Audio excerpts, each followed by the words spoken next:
the names of your characters? How I pick the names of my characters? It's getting very desperate.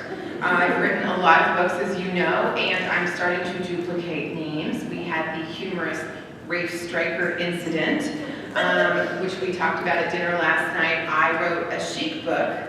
I don't know which one. And the hero was Rafe Stryker, but it was long before I was with Janelle. So when I did the cowboy books, I can't think of their titles. Oh, Summer Days, Summer Nights, All Summer Long. She's smart. She's good. That's my favorite. So they, I had Rafe Stryker, the Stryker brothers, and a reader said, did they get a divorce? Did he and his wife get a divorce? And he never mentioned it, and it's like, oh. So it's very hard. One of the things I do is which is why we have a name list for each series, but that doesn't help all the time. So we do a lot of Facebook namings. I will ask you guys to name something, or give me names, and then I use your name or your last name, or give me the names of twins. And the Friends We Keep, there's twins, and that came from somebody's granddaughters. I use their names. So I'll ask for names. At book signings, if you have an unusual name that I know I haven't used, I will write it down, and I have a running list, and I use those. Janelle, I don't know if I'm allowed to say this, but I'm going to say it anyway. We keep track of your comments on Facebook, in that if you post and we see a name we haven't used, every few months I get here's some Facebook names that you haven't used, and I keep that list as well. So we pull from everywhere. That's the reason Palace's name is Palace, is I have the International Baby Naming Book, and it was, I flipped through and I landed on the Greek, and I read the definition of palace and thought, well, that's just too funny. I have to do that. So, and there's names I can't use because I know someone with that name and I don't like them.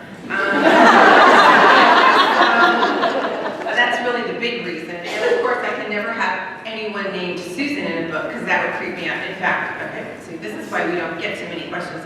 So years ago, I did a historical continuity, and I think it's Spirit of the Wolf is the title. And so the way it works when you write category and there's continuities, editorial comes up with a storyline that covers 3 books or 6 books or 12 books.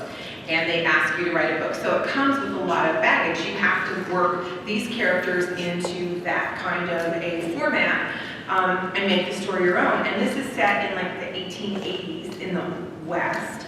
And the hero is married. His wife, who is a horrible person, and her name is Susan, is in a coma. The heroine comes to nurse her, and over the next 3 months, the nurse and the hero fall in love while Susan is still in the marital bed, and then she finally dies, and they get together, and that's where the story starts. So I called and I said, I have a list of questions. I said, question 1, how committed are we to the name Susan? Because I'm not doing that. Second, if she's in a coma, how are they keeping her alive? Did they just, use a hollow reed down her throat and pour some broth? Because wouldn't she just die? She's not getting food or water 3 months. Even if she's a big girl, the water part is still there. And I said, really? I have worked for however many years to build a readership that respects what I do. They're not cheating while the dying you-know-what is in the marital bed. No, we don't do that in my world.